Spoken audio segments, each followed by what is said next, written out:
천천한 간센보살님께서 모든 중생들을 보살펴 주시듯이 저희들 또한 살 모든 모두의 행복이 있고 평화가 있고 안락이 있게 하겠습니다. 나무라 다나다라야야 나망알야 바로기제 세바라야 사바하. 불자는 반갑습니다. 항상 이 시간을 함께하고 계시는 만공의 공덕 회원님들 비롯해서 모든 분들께 그냥 날마다 좋은 날 되시기를 먼저 기원을 드리겠습니다. 이제 그 천수경 중에서 사방찬으로 넘어와서 사방찬에 관한 말씀을 드리려고 합니다. 이제 우리가 보면은 이제 학자들이 천수경 해설서를 내는 것을 보면은 여기는 찬탄하는 사방찬, 찬자가 길찬이에요. 그러니까 찬탄, 공경하고 귀하고 뭐 참회하고 발언하고 그리고 해양하고 이런 과정들이 이제 기도용으로 만들어진 경전이 천수경이고 특히 이제 준제경으로 넘어와서 이런 과정을 겪게 된다. 그러면 첫 번째 이제 그 사방찬에 있는 말씀을 소개하면은 일세 동방 결도량 그래요. 첫째, 동방을 씻어 동쪽 방향을 씻어서 청정도량을 이루게 하고 이세남방 득청량. 둘째, 남방의 번뇌를 씻어 끓는 마음이 시원하게 하며 삼세 서방 부정토. 셋째, 서방 망상을 씻어서 안락정토를 이룩하고 사세 북방 영안강. 이것은 넷째, 북방 애욕을 씻어서 영원토록 평안하게 하리라. 이게 사방찬에 있는 네 가지. 여기 이제 동쪽에서 돌아가 동쪽에서 남쪽, 서쪽, 북쪽 네 방향을 돌아가고 있는 거예요. 그래서 여기 일쇄, 그래서 쇠는 쇠자가 뿌릴 쇠, 물을 뿌린다는 얘기예요. 그 물이 우리 생활에 상당히 중요한 이유가 물로서 깨끗하게 한다. 그러면 이제 여러분들 이제 부처님을 모실 때라든지 또는 법당을 새로 이제 지어서 이제 그 부처님 모시는 봉안법을 할 때라든지 그러면은 쇠수계라는 걸 하지 않습니까? 물을 뿌려서 깨끗하게 하는 거예요.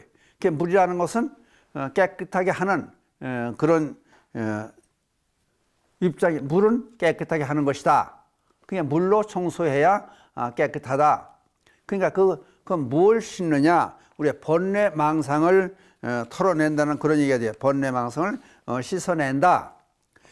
그러면은 여기에 이제 그 해설서에 나오는 것을 보면은 이래 동방에는 아총열애가 계시고 또 남방에는 보생열애, 서방에는 무량수열애 또는 북방에는 불공성시열애 이렇게 부처님을 배대해 놓고 있는데 이 방향에 따라서 부처님을 등장해 놓는 얘기를 먼저 하고 그다음 설명을 하려고 그럽니다. 그러면 우리가 이제 흔히 독송하는 불설 아미타경에도 보면은 거기 보면 동방에 동쪽 방향에 보면 아촉비불이 있고 수미상불, 대수미불, 수미광불, 묘불이 등장을 하고 그다음 남방에 이제 불설 아미타경 한번 보세요. 남방에는 일월등불, 명문광불, 대염경불, 수미등불, 무량정진불 그래 등장을 시키고 또 서방 세계에서 무량수불, 무량상불, 무량당불, 대광불, 대명불, 보상불, 정광불 이렇게 등장을 시키고 북방 세계에서는 염견불, 최승원불, 난조불, 일생불, 망병불 이렇게 등장을 시켜요. 여기는 상하도 같이 등장을 시키는데 네 방위만 우선 말씀을 드렸습니다. 이게 이제 무슨 얘기냐면은 이게 이제 기도를 위해서 우리 생활을 안락하게 해서 기도를 하는데 그러면은 우리의 마음가짐도 중요하지만은 환경적인 문제도 중요한 것이다. 그것도 생각 안 할 수가 없어요. 그럼 우리가 이제 집안에 들어서 기도를 할 수 있고 밖에서 기도를 한다든지 주위 환경이 좋아야 되지 않느냐. 예? 그러니까 동서남북 모든 방향을 부처님을 등장시킨 이유는 우리 불자님들이 생각할 것이 우리가 이제 사는 동쪽에 보면은 뭐 나무도 있을 수 있고 숲이 있을 수도 있고 바위도 있을 수 있고 옆집이 있을 수도 있고, 그냥 다른 사람들이 살 수가 있고, 동서남북 다 마찬가지 아니에요. 내도 흐를 수 있고, 산도 있을 수 있고, 그러면은, 우리 주변에 동서남북으로 우리 주변을 감싸고 있는 모든 환경들을, 그것이 자연물이라든지 또는 사람이라든지 부처님처럼 섬겨라, 부처님처럼 모셔라, 그 얘기가 되는 거예요. 그러니까 단순히 여기서 부처님만 생각하고 앉아서 그러지 말고, 다른 사람, 불교는 뭡니까? 모든 사람을 다 같이 제도해야, 다 같이 제도해야 우리가 편안하게 살 수 있다. 모든 조건이 다 좋아야 되는 거예요. 그 어떤 데 보면 그래요. 이제 화장장이 들어온다 그러면은, 또 플랜카드 걸어놓고 못 들어오게 동네 사람들이 처음 반대하고 법정 투쟁을 열어요. 그럼 우리 가정에서 각가에서 우리 가족 중에서 죽지 않는 사람이 어디 있어요? 그럼 어딘가에서 화장을 하고 장례식을 해야 되지 않습니까? 혐오 시설이 들어온다 그래가지고 반대하는 모든 일들은, 이거는 어떻게 보면 객관적으로 잘못된 거 아니냐, 그런 얘기가 있는 거예요.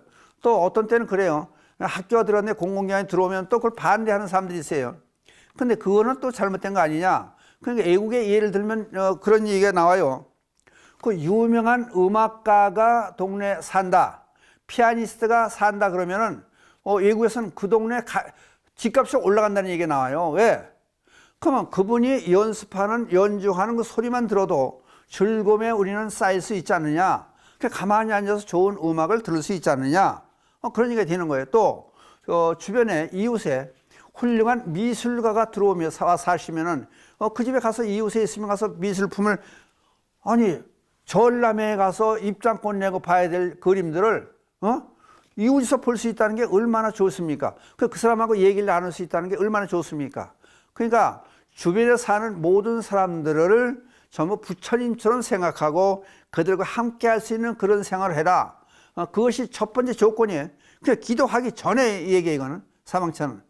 그러니까 여기 이제 동방에 물 뿌려, 남방에 물 뿌리고, 처음 물을 뿌려서 일세동방에 떠나서 전부 이제 물을 뿌려가지고 깨끗하게 한다는 얘기는, 우리는 우리 마음을, 번뇌망상을 전부 떨쳐버리고 우리 자신을 깨끗하게 해놓고 보면은 주변에 사는 사람들, 아까 얘기했듯이 그 장례식장이 옆에 온다래도 고맙게 생각해라.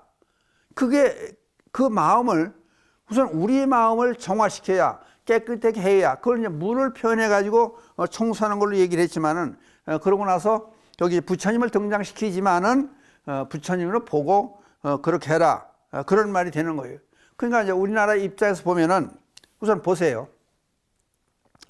이 옛날 시라시의 도선국사께서 산천 비보수를 주장했잖아요. 그 얘기가 뭐냐면은, 절만 가지고 하는 얘기가 아니고 우리 가정집까지 전부 포함해서 하는 얘기가, 그 산과 지형과 모든 자연물은 살아있는 생명체다, 이렇게 본 거예요.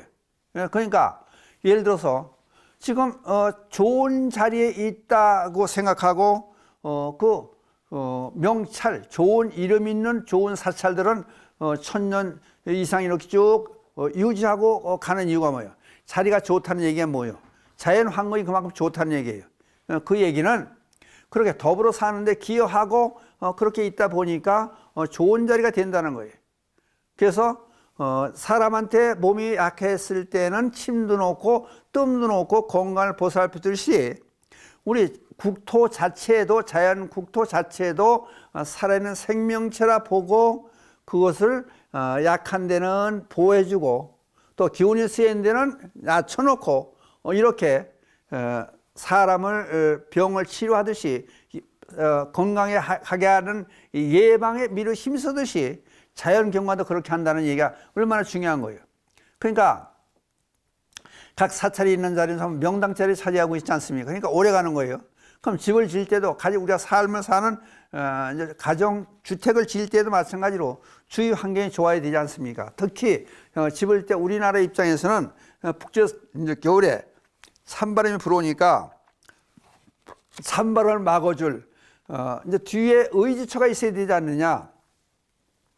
뒤에 북쪽에는 산을 의지하고 배산 임숙을 해요. 또 농업거로 살고 물이 있어야 우리는 사니까 이제 배산 임숙을 해서 뒤에는 산을 등지고 있어가지고 의지처가 돼야 되고, 앞에는 물이 있어가지고 또 물이 있어야 우리가 사니까 농사도 지을 수 있고 생활을 할 수 있으니까 그런 자리가 돼야 되고, 또 방향에 햇빛이 잘 드는 엄지가 아닌 그늘진 곳이 아닌, 이 지나다 보면요, 겨울에 보면은 이제 눈이 다 쌓일 때는 모르지만은 이제 봄이 되면은 늦은 봄까지 쭉 보면은 얼음이 그대로 있고 이렇게 눈이 쌓여 있는 곳도 있어요. 그런데 집을 지으면 어떻게 돼요? 사람이 이제 환경이 좋지 않으니까 추위에 춥게 되니까 병이라고 못 살지 않습니까? 그러니까 주위 환경이 그만큼 중요하다. 이제 그것도 우리가 한번 생각해 보는 거예요. 그러니까 기도하는 자리도 좋은 자리를 택해야 된다. 그것을 자연 환경을 잘 응용해 가지고 살라는 얘기도 같이 돼요. 그래서 거다 보면은 이게 이제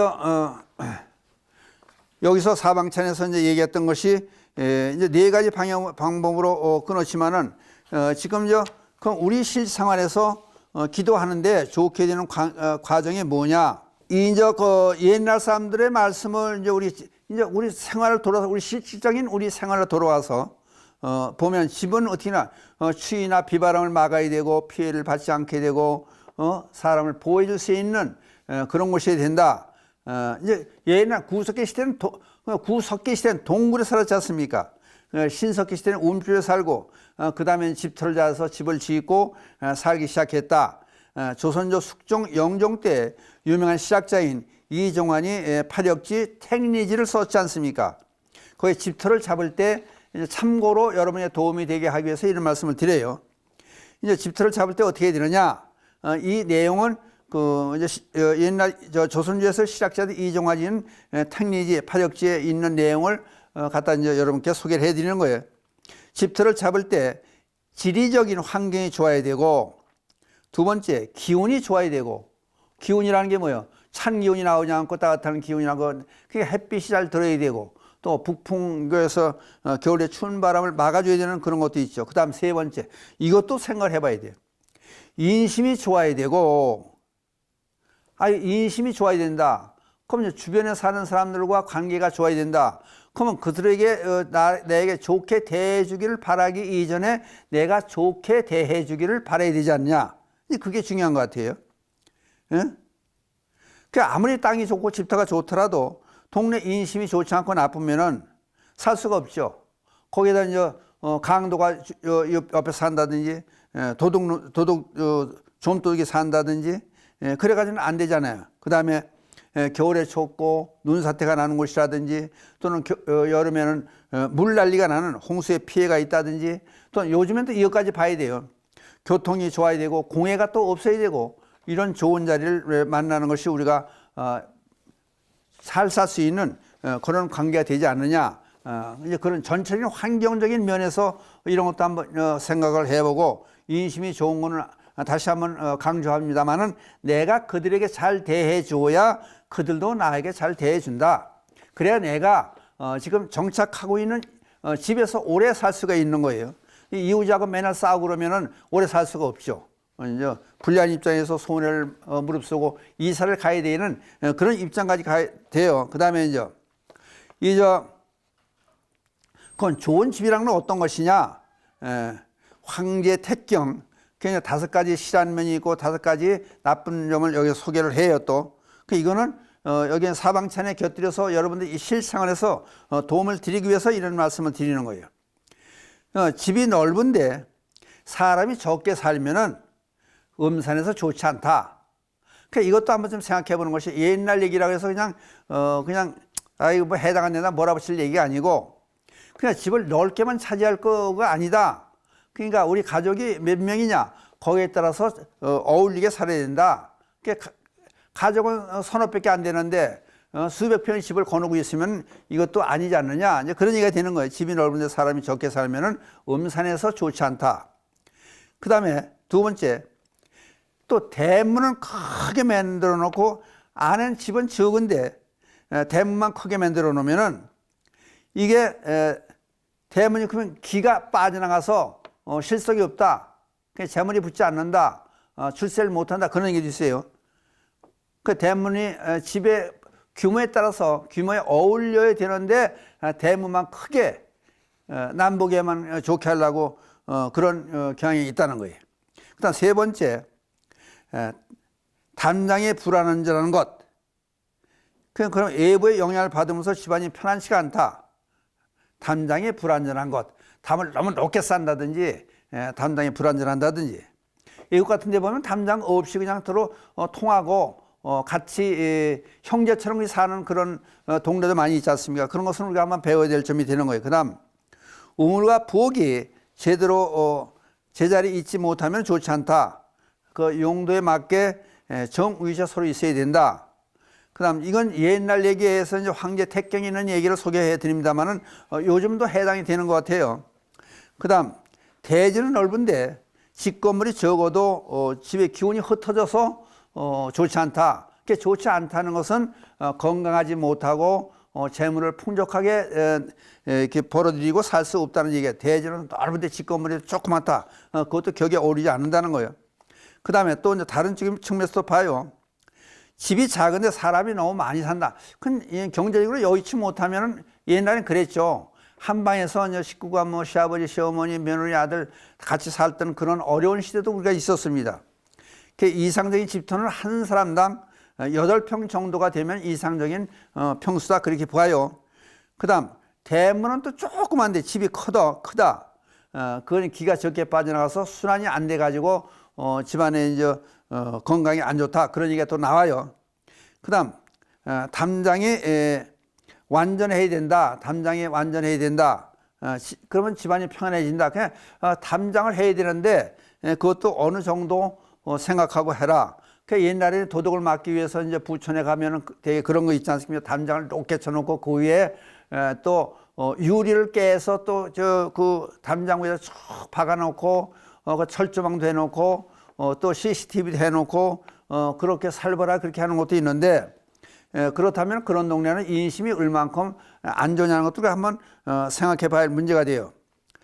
그 다음에 남동양식을 하고 있다. 따뜻하게 양기가 집안에 드나들어야 된다. 그래야 건강하게 잘 살 수 있다. 개인적으로 이건 조금 전문적인 얘기가 되지만은 주변에 산을 보고 산도 아까 무슨 말씀을 드렸어요.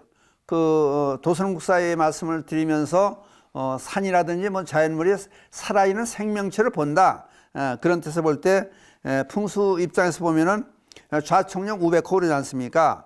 그러니까 양쪽에 이제 이 집을 감싸고 있는 그런 자연 환경 쪽에서 좌청령 우백호 하는데 또 좌청령 애인 쪽에 이렇게 산 능선이 잘 뻗어 있고 보호를 잘해주면 권력이 또 있다고 보는 거고 오른쪽에 이제 우백호 했을 때 그 능선이 잘 감싸주고 있을 때는 재물이 또 풍족하다고 그런 얘기도 나와요.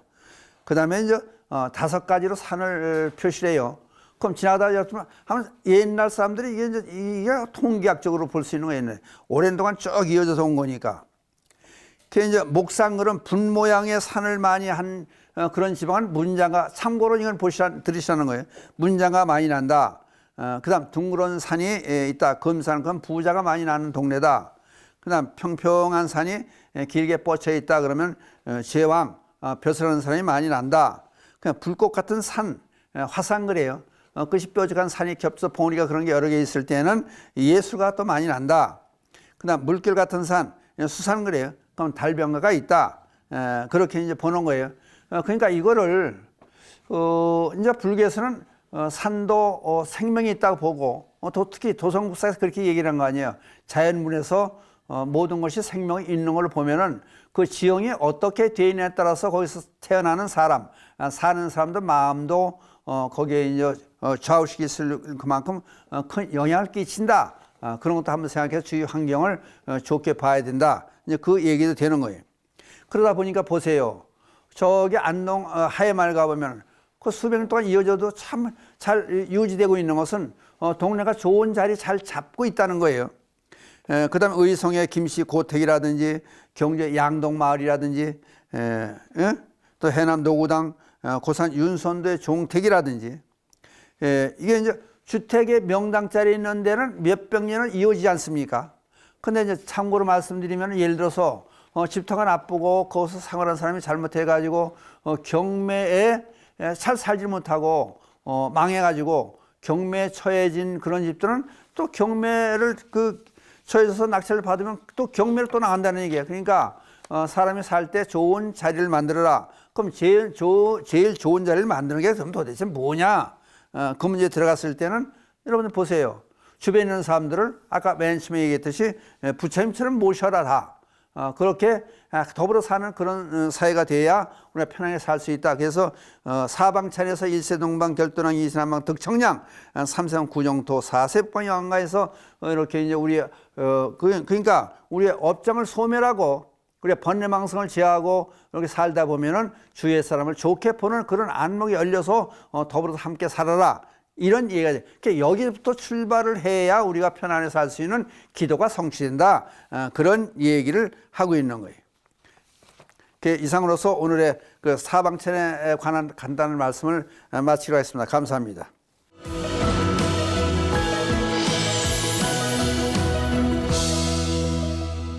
감사합니다. 이번에는 그 질문을 받는 시간인데 그 돌아가신 조상님을 모시는 문제에 관한 얘기가 끊임없이 자꾸 이제 질문이 되어지고 있는데 사실은 질문이 많이 들었는데 그걸 자주 할 수 없는 입장은 맨날 돌아가신 분에 관한 얘기만 한다고 보면은 또 너무 한정된 것 같으니까 가끔가다 말씀을 드리는데 오늘은 우리 조상님들이 지금까지 쭉 이어져 내려오면서 하신 말씀들을 보면은 그 기발한 아이디어가 번뜩이는 어떻게 보면 참 재미있는 그런 예들이 많아서 그걸 소개해 드리겠는데 제사상에 절대 올리면 안 되는 그런 제물에 관한 얘기를 중심으로 해서 이제 그 제사에 관한 문제, 천도에 관한 문제를 간단히 말씀을 드리려고 합니다.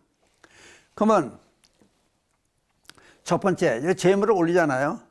그러면 이게 참 재미있게 만들어내고 이제 그 유머가 깃들고 위트가 있다 이제 하는 얘기를 조상님들의 슬기로움을 여유롭게 보는 그런 마음들이 곁들여 있다는 걸 얘기할 수 있는 것이 첫 번째, 그 제사에 치자가 들어가 있는 생선을 올리지 말아라 그래요. 그러면 삼치, 꽁치, 갈치. 그럼 여러분들 삼치, 꽁치, 갈치 그럼 뭘 느껴요? 비늘이 없잖아요. 예? 비늘이 없다. 그 얘기를 어떻게 이제 비유를 하냐면은 후손들이 간사한 사람을 만나지 않게 하기 위해서 치자가 들어가는 삼치, 갈치, 꽁치 같은 그런 생선을 올리지 말아라. 그럼 자손이 간사한 사람들과 만나서 거기에 물들게 된다. 그런 얘기가 돼요. 그게 제사상에 이제 안 올리는 거지. 그 다음에 또 이제 그 어떤 사람은 그래. 이제 조상님들이 보지 못했던 요새 새로 등장하는 이제 외국에서 온 우리나라 토종 과일을 올리되 LA에서 온 과일을 올리지 말아라 그런 얘기도 있는데 특히 이제 바나나는 부처님께는 올려야 되게들 올리는데 영단의 조상님께는 바나나를 올리지 말아라 그 얘기가 나와. 그게 무슨 뜻인가 봤더니 바나나는 씨가 없잖아요. 씨가 없으니까 자손 대대 이어지지가 않을 수도 있다. 씨가 없으니까. 그래서 상식적으로 알아요. 참 재밌지 않습니까? 바나나는 제사상에 올리지 않는다. 그것만을 참고로 한번 하시면 재밌지 않습니까? 이 얘기가 바나나는 씨가 없으니까 자손이 이어지지가 못한다. 그 다음에 세 번째, 넝쿨 식물이에요. 넝쿨 식물이 뭐예요? 고구마 순. 고구마가 넝쿨을 뻗어나가지 않습니까? 자손들의 삶이 꼬인다는 거예요 또. 그래서 일자로 뻗은 삼색나무를 올리는 건 그래서 이제 그러니까 넝쿨이 뻗어나가는 고구마 순 같은 거는 올리지 말아라 그런 얘기가 돼. 그다음 네 번째, 오징어를 또 올리지 않나요? 오징어는 제사상에 올리지 말아라. 그게 무슨 얘기냐면은 오징어는 공격성이 있어서 서로 자기들끼리 잡아먹는다고 그래요. 그러니까 자손들이 또 싸운대. 그러니까 오징어는 올리지 않는 게 좋다. 재밌지 않습니까? 그러니까 그 의미를 한번 이제 살펴볼 필요가 있는 거예요. 그건 뭐예요, 이제? 간사한 행동을 하지 말아라. 또는 대대손 자손이 이어지게 해라. 그 다음 이제 자손 간에 일가 친척 간에 서로 싸우지 말아라. 이런 교훈도 같이 담겨져 있는 그런 말씀이 되지 않습니까? 그 다음에 이제 다섯 번째, 잡곡, 오곡밥이라는 잡곡은 올리지 말아라. 그러면 자손들이 혼탁해지니까, 잡탕이 되니까, 그 잡곡을 올리지 말아라. 잡곡밥을 올리지 말아라. 흰밥을 올려라. 이제 그런 얘기 되는 거예요. 그러니까 자손들이 이것도 아니고 저것도 아니고, 줏대가 없이 그렇게 될 수도 있지 않느냐. 이제 그런 말이 되는 거예요. 그리고 각하나 문제가 되는 게, 지금 세상에 이제 변함이 오다 보니까 어떤 변화가 오느냐, 이제 자손들을 자식을 안 낳는 사람도 많이 있고, 딸 하나 또는 딸 둘 낳고 그만두는 사람도 있고, 요즘 많이 낳는 사람도 있어요. 뭐 있지만은 딸이 하나밖에 없다든지 딸만 둘이라든지 그러면은 그 둘 딸들이 출가를 하잖아요. 그러면은 어떻게 해요? 출가하면은 시집으로 가니까 시집에서 시집 조상들은 제사를 모시는데, 친정 조상들은 제사를 못 모시니까 이게 불공평하지 않느냐, 이제 그런 얘기가 나오는 거예요. 그래서 대개 이제 통계적으로 보면은 추석이라든지 설날이 지나면은 대개 15%에서 18%까지 이혼율이 늘어난다. 그러니까 이것 가지고 갈등이 와요. 제사 문제로. 그래서 그 문제를 어떻게 해결할 거냐, 이것도 문제가 되는 거예요. 그렇다면은 옛날에 이제 어떻게 했느냐 그러면은, 옛날에 무남동네 애딸이 있었어요. 옛날에도. 그럼 옛날에 어떻게 했느냐? 이제 그 무남동네 애딸이 있을 때는 대개 무남동 애딸들은 그 생활에 여유가 있지 않습니까? 왜냐하면은 이제 출가를 해서 시집을 가게 되면은 뭐 농사하고 재산을 맡아서 할 사람이 없으니까 나머지 재산을 어떤 이제 기증을 한다든지 대개 절에다가 보시를 해요.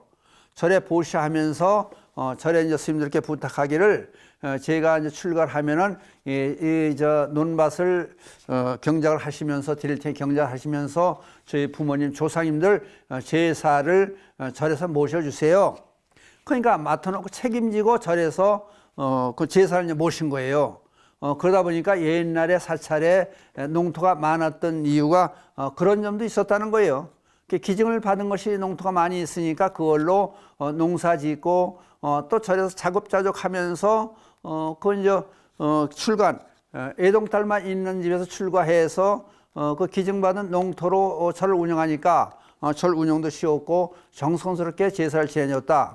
그러니까 그것저것 아닐 때 그냥 시집 가면은 시집간 이제 애동딸이 시집에서 이제 우리 친정 부모님을 제사를 모셔야 되겠습니다. 그러면은 이제 조상이, 다른 말은 귀신이 시샘을 한다 그래서 시집 조상님들은 대청마루에서 대개 대청마루에서 또는 안방에서 제사를 이제 모시지 않습니까? 근데 이제 같이 집안에서 못 모시게 하고 그다음에 마당에다 멍석을 깔고 거기다 이제 처갓집 조상님은 거기서 제사를 지내게 하는, 그냥 주인과 객을 구분하는 그런 풍습이 있었다고 그래요. 그러니까 얼마큼 또 불공평한 생각을 했습니까? 그러니까 앞으로는 그런 문제 해결하는 방법은 아까도 말했듯이 농토를 절에 기증하고 절에다 제사를 지내달라고 그렇게 부탁하는 일이 있었지만은, 요즘은 이제 결혼해서 딸이든지 딸만 있는 집안이면은 그래도 부모라든지 부모님이라든지 할아버지 할머니 제일 모시고 싶으면은 절에다가 부탁을 하는 그런 것도 좋지 않느냐. 그러니까 절에서 대행을 하는, 제사를 대행할 수 있는 그런 입장이 되면은 부부간에 또 언쟁이 나서 다투지도 않고 그런 문제를 갈등을 일으키지 않는 그런 문제 해소될 거 아니냐.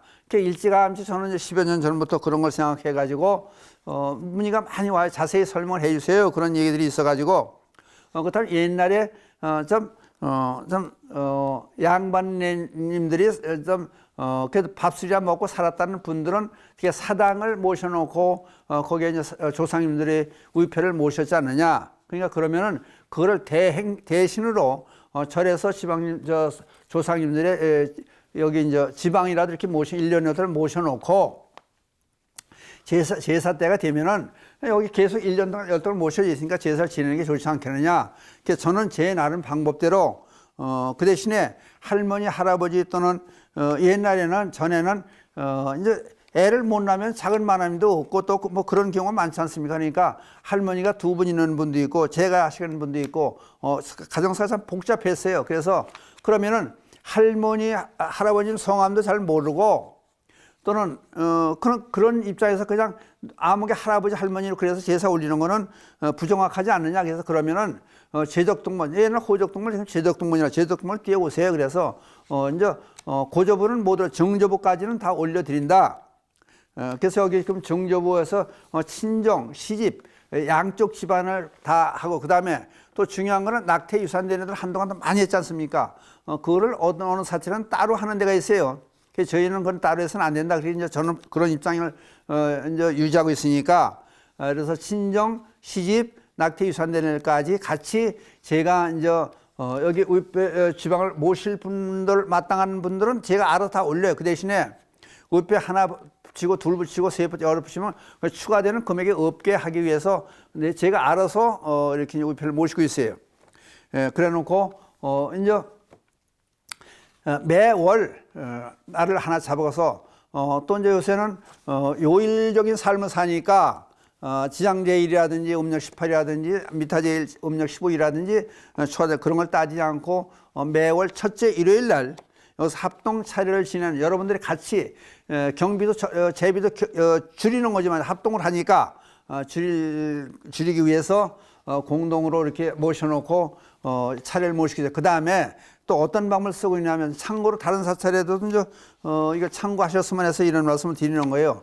여기 이제 지방을 쭉 모셔놓고 있으니까 할아버지, 할머니, 부모님 제사를 혹시 못 올릴 때에는 대행을 해줄 수도 있지만은 그다음 매월 한 번씩 합동천대를 하니까 그 달에 지나지 않은 그 달에 미리 이제 제사를 맞이하는 분들은 비용을 추가 이제 합동천대 비용을 추가로 받지 않고 저희가 이제 하는 행사에서 천도제는 날 먼저 해드리는 그런 편의도 봐드리고 있어요. 그리고 여기 이제 쭉 모셔지고 있으니까 추석이라든지 설날 합동 차례도 같이 모셔주는 그런 입장이 돼서 그러니까 제사를 지내느냐 안 지내느냐 어떤 거사님들은 와서 그래요.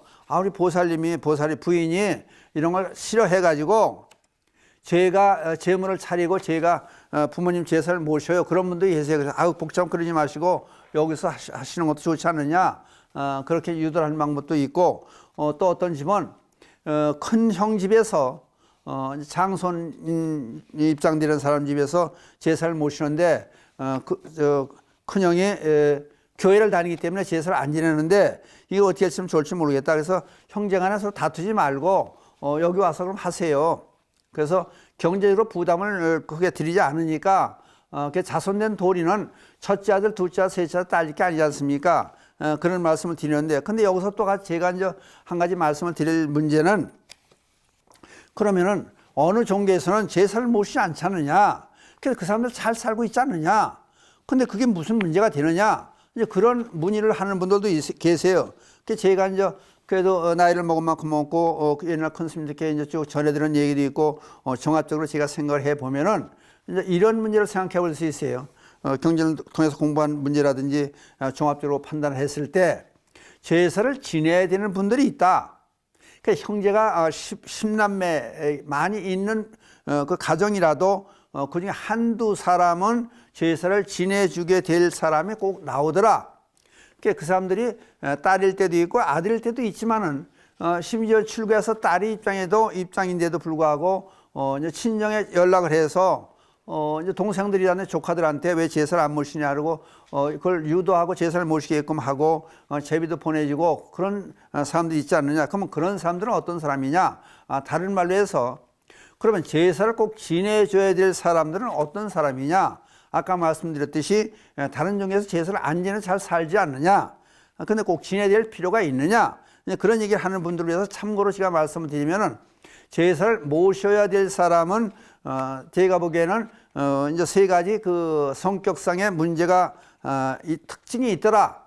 첫째, 내성적인 사람이 첫째 이제 조건으로 들어가고 그다음에 기억력이 좋다고 보고 그다음에 정의감에 불타는 그 남의 일에 참견해서 그러다가 보면은 발 받고 나서는 사람, 그 세 가지 조건이 있는 사람들은 대개 조상님들하고 연결이 돼 있고, 살아 있을 때에도 둘째 아들이나 셋째 아들, 첫째 아들은 관계없이 부모님들에게 또는 할아버님, 할머님에게 의지를 할 수 있는 자손의 역할을 해온 사람들이다.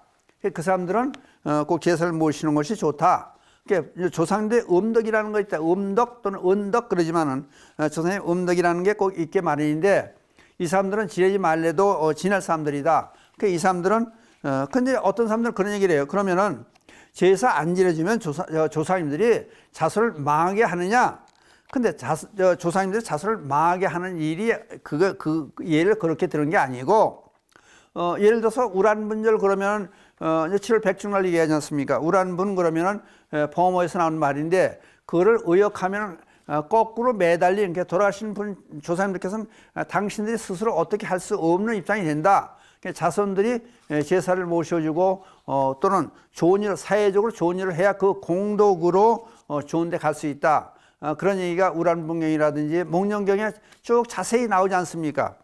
그럼 이제 무슨 얘기냐면 제가 간단히 설명을 드릴게요. 우선적으로 영가님들은 지능이 5, 6살 먹은 애들하고 똑같다는 얘기가 한쪽에서 나와요. 그럼 5, 6살 먹은 애들이 어떻게 행동하느냐, 그거를 이렇게 유추해서 설명을 드리다 보면은 이제 큰아버지라든지 할아버지라든지 엄마 친구라든지 오면은 이제 4, 5살 먹었을 때 이제 선물 안 사주면 귀엽고 예쁘다 해서 현찰 돈을 줄 때가 있지 않느냐. 그것도 5만 원짜리 주고 1만 원짜리 주지 않느냐. 그러면 애들이 5만 원짜리 1만 원짜리 들고 돌아다니면 막 사 먹고 그러면 안 되니까 어머니들이 빼서요 보관하려고 그러는 거죠. 근데 가만히 애들 입장에서 가만히 보면은 내 돈이 많이 있거든요. 어머니가 뺏어가서 그렇지. 근데 어떤 때 이제 다른 애들 보면은 뭐 장난감도 가지고 있고 뭐 또 사 먹고 그러면 나도 돈 있는데 못 사 먹으니까 엄마한테 얘기를 해요. 엄마 나 돈 줘. 무슨 돈? 그러면 아니 너 어른들이 준 돈 엄마가 뺏어갔잖아. 그러면 엄마들이 농담 삼아서 그런 얘기를 해요. 내가 엄마가 너 옷 해주고 밥 먹여주고 잠 재워주고 맨날 그러는데 그 값으로 되는 거잖아. 그럼 또 할 말이 없거든. 그것도 그런 거 같은 거요. 근데 막상 따지고 보면 내 돈이 있긴 있는 거예요. 근데 어느 날 보니까 어머니가 우리 집안에서 제일 힘이 세고 제일 권력이 많은 사람으로 알았는데 어느 날 보니까 엄마가 꼼짝 못해요. 어느 손님이 왔는데 엄마가 꼼짝 못하는 거야. 엄마보다 높은 사람이구나. 요 기회를 이용해 애들이 요에서는 아주 영악해가지고 그거 이용해요. 그래 손님하고 어려운 자리에 헛 있는데 엄마 내 돈 줘. 그러면 엄마가 창피하잖아요. 무슨 돈? 엄마가 내 돈 가져 뺏어가지고 안 주잖냐고. 그러면은 엄마가 어쩔 수 없어 그때면 1,000원 준다든지 돈을 줘 이따 줄게 주거든. 그거를 이용하듯이 예를 들어서 조상님들도 이제 지옥의 고통 속에서 벗어나지 못하고 있는데 뭐 제사를 안 지내준다든지 이게 신통과도 연결이 된다는 거예요.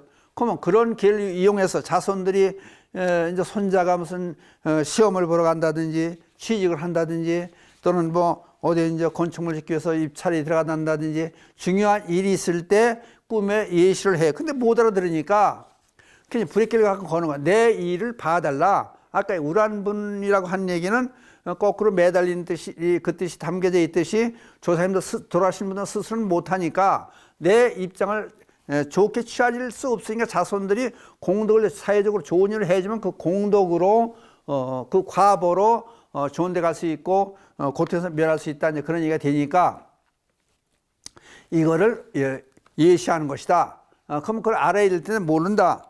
그러니까 그거를 알려주기 위해서 하는 것이 조상님들이 자손을 망하게 하는 것은 아니다. 그냥 꿈에도 보이고 꿈 뭐 알아차지를 못하니까 어려운 입장에 자꾸 처하게 된다. 그냥 이것저것 따지기 이전에 그냥 밥 한 끼 예식 한번 덜 한다 생각하고 조금 아껴 쓴다 생각하고 큰 비용이 들지 않았을 때는 제사를 집에서라도 모시고, 근데 사람 배고플 때요 진성찬 생각나는 게 아니라 그저 밥에다가 반찬 한 가지라도 그게 이제 우선 허기를 면하게 해주니까 그런 것도 도움이 되지 않느냐. 그래서 집에서 지낼 때도 너무 차리는데 사실 과일 과일을 잔뜩 차려놓고 근데 돈을 많이 쓰는 건 한동안은 배 하나에 뭐 2만 도 가고 뭐 엄청 비쌌어요. 그런 경우도 있었는데 과일은 후시간이에요, 사실은. 그러니까 밥 한 걸 물 한 걸 떠나더라도 정성으로 할 수 있는 우리 불자들은 경전을 하나 읽을 수 있는 그런 입장으로 제사를 모시는 이러고장을 모시는 그런 것도 한번 자식된 도리로서 생각해 볼 문제다. 그게 안 될 때는 절에서 의례서 해보는 것도 문제가 되지 않느냐. 이제 자꾸 이제 저에게 물어오는 분들이 많아서 광운사에서는 이렇게 합동천대제를 해서 조상님들의 지방을 이렇게 1년 일단 모셔놓고 이렇게 편의를 서로 봐주고 경제적으로 부담이 없게끔 공동으로 하고 있다. 이거를 물어오는 분들이 많아서 오늘 시간을 비워서 이 말씀을 드렸습니다. 참고가 되시길 바라면서 아까 오늘은 올리지 않는, 그러니까 제사를 가지고 가끔 생각해 보면은 그 조상님들이 얼만큼 지혜롭게 사셨나, 어떻게 보면 재미있게 이렇게 쭉 풍습을 이어져 내려오는 그런 면도 있으니까 한번 좀 생각해 보는 그런 계기가 됐으면 좋겠어 이런 말씀을 드렸습니다. 질문에 답하는 걸로 우선 하고 개성을 읊조리고 오늘의 시간을 마치기로 하겠습니다. 불보살님 자비감이 늘 함께 하셔서 이 땅이 불국청토가 되어지이다. 나무불 나무성 감사합니다. 마치겠습니다.